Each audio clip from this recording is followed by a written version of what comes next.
కలకతాలో junior వైద్యురాలుపై జరిగిన అత్యాచారంపై పెందుర్తి నియోజకవర్గం శాసనసభ్యులు పంచకర్ల రమేష్ బాబు ఆదేశాల మేరకు 94వ వార్డు అధ్యక్షురాలు వీరమహిళ పిన్నింటి పార్వతి ఆధ్వర్యంలో ఏర్పాటు చేసిన కొవ్వొత్తుల ర్యాలీ.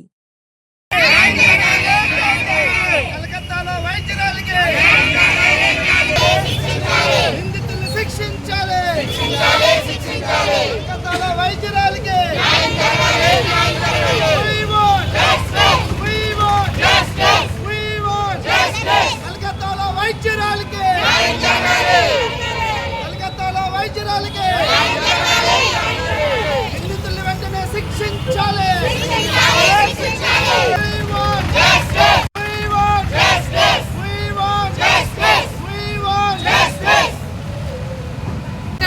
అమ్మాయికి డాక్టర్ గా ఉండి ఎంతో మంది ప్రాణం పోసిన అమ్మాయికి ఈరోజు ప్రాణం అత్యంత కిరాతకంగా తీశారు.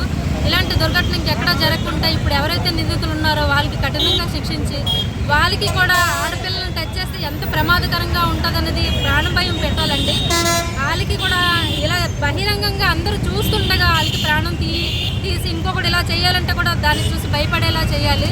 ఫస్ట్ ఆఫ్ ఆల్ నేను ఒకటే రిక్వెస్ట్ చేస్తానండి, సోషల్ మీడియాలోనూ అన్నోన్ వీడియోస్ వస్తున్నాయి, దయచేసి వాటిని ఖండించాలి.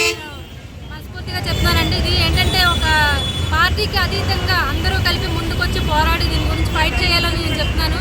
ఆడపిల్ల తల్లైనా మగపిల్ల తల్లైనా ప్రతి పిల్లకి కూడా ఇది ఏంటి భయం ఏంటి గుడ్ బ్యాడ్ టచ్ కాకుండా వాళ్ళు ఎలాంటి వీడియోస్ చేస్తున్నారు, వాళ్ళు ఎలాంటి ఉన్నారు, అలా ఏమైనా ఉన్నాయని తల్లిదండ్రులుగా మనం గమనించాల్సిన బాధ్యత మన మీద ఎంతైనా ఉన్నదండి. మనం వదిలేయడం బట్టి ఈరోజు పిల్లలు ఇలా తయారవుతున్నారు, సొసైటీ ఇలా తయారవుతుంది. స్వతంత్రం వచ్చిందండి.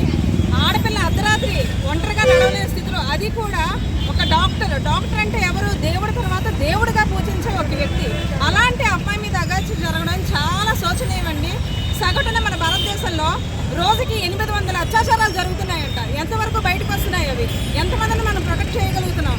అంటే వ్యవస్థలో లోపం ఉందా, లేదంటే రాజకీయాల్లో లోపం ఉందా, లేదంటే మనలో లోపం ఉందా, తల్లిదండ్రుల్లో లోపం ఉందా, పిల్లల్లో లోపం ఉందా?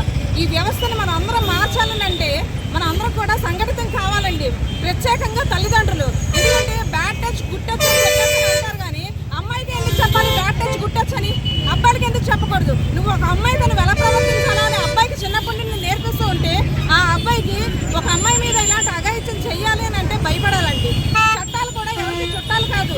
అసలు ఆ చట్టాలు కూడా గట్టిగా ఉన్నాయి అనుకోండి, ఎవరైనా సరే, ఏ గల్ఫ్ కంట్రీలో అయినా సరే, ఎక్కడైనా సరే, నార్త్ కొరియాలో కానీ ఎక్కడైనా సరే అమ్మాయి మీద అఘాయిత్యం జరిగింది అని అంటే వాళ్ళు వెంటనే ఉరిదీస్తారు. అలాంటి శిక్షలు మనకి ఎందుకు రాలేదు?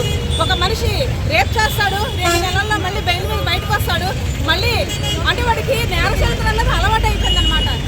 ఇలాంటి నేర చరిత్ర ఉన్న మనుషుల్ని సంఘం నుంచి పరిష్కరించాలి.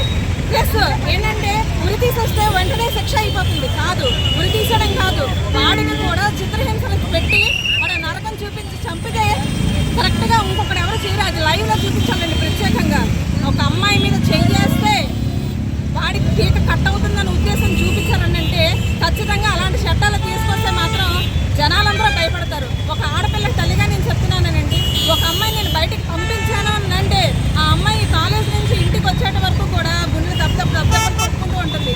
నా కూతురనే కాదు, ఎవరైనా సరే ఇదే మానసిక షాప్లో ఉన్నారు.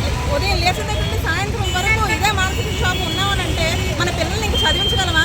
ఎల్లవాళ్ళని మనం ఇంట్లోనే ఉంచగలమా మన పిల్లల్ని? ఇలాంటి భారతదేశం మనకు వద్దండి. మనకి